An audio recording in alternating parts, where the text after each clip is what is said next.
Bismillahirrohmanirrohim. Assalamualaikum warahmatullahi wabarakatuh. Perkenalkan, nama saya Leni Melani, NPM 181063108021 dari kelompok 4. Izinkan saya untuk menjelaskan materi tentang bahasa jurnalistik, media cetak, dan daring. Hakikat bahasa jurnalistik.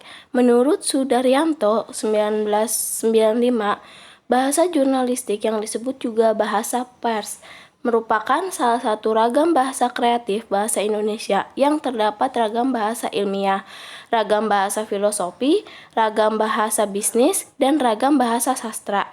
Nah, bahasa jurnalistik adalah bahasa yang memiliki karakteristik tersendiri dalam sebuah tulisan yang mengandung fakta. Kemudian penggunaan bahasa jurnalistik menyesuaikan dengan berita yang akan diterbitkan, seperti penulisan reportase, kemudian reportase investigasi, kemudian bahasa yang digunakan akan lebih cermat jika dibandingkan dengan bahasa yang digunakan dalam berita futures. Bahasa yang digunakan dalam menulis berita utama juga akan berbeda dengan bahasa dalam menulis berita futures. Sehingga bahasa jurnalistik memiliki sifat yang singkat, padat, jelas, lugas, sederhana, dan menarik. Kemudian adapun ciri-ciri dan karakteristik dari bahasa jurnalistik media cetak, yaitu sederhana dan lugas, singkat, padat dan jelas, kemudian jernih dan menarik, kemudian populis dan logis, kemudian gramatikal dan menggunakan kalimat aktif, lalu menghindari kata atau istilah teknis dan istilah asing, kemudian sesuai dengan kaidah dan etika bahasa baku.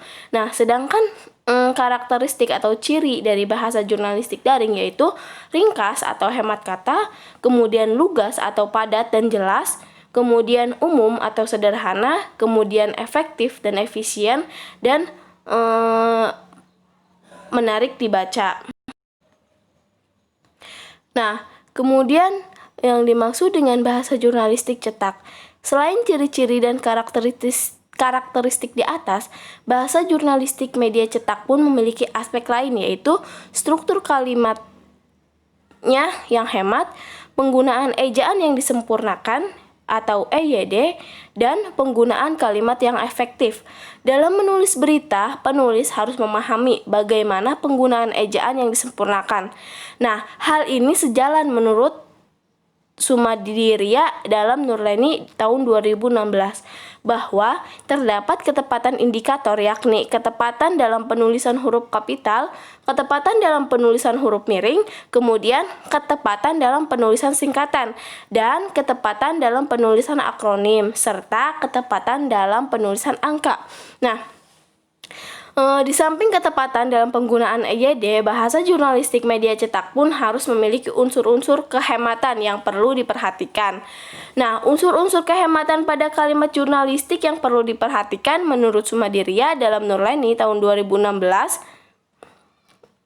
yaitu penggunaan pada subjek kalimat, hiponim, pemakaian kata depan, pemakaian kata sambung, pemakaian katanya mubazir atau tidak, pemakaian kata dan kalimatnya rancu atau tidak, kemudian serta pemakaian akronim. Nah, selain menggunakan bahasa jurnalistik yang hemat, bahasa jurnalistik juga harus efektif, dalam artian kalimat yang dipilih harus tepat. Berikut adalah indikator keefektifan dalam penggunaan bahasa jurnalistik pada media cetak menurut Sumadiria dalam Nurleni tahun 2016.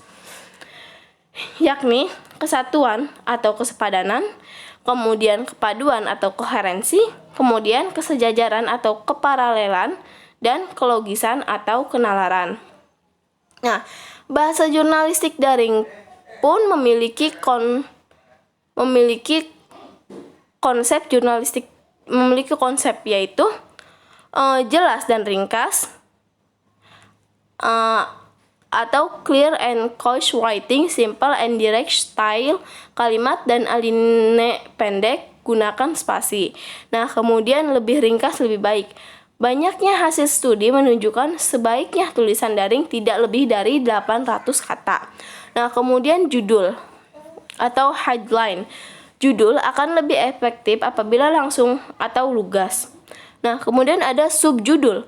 Nah, subjudul ini dapat memberi panduan bagi pembaca tentang isi tulisan berikutnya. Kemudian ada daftar poin. Nah, daftar poin ini yaitu cara efektif lain untuk mengurangi naskah panjang, membuat tulisan lebih menarik dan mudah dibaca. Sekian presentasi dari saya. Kurang lebihnya mohon maaf. Wassalamualaikum warahmatullahi wabarakatuh. Terima kasih.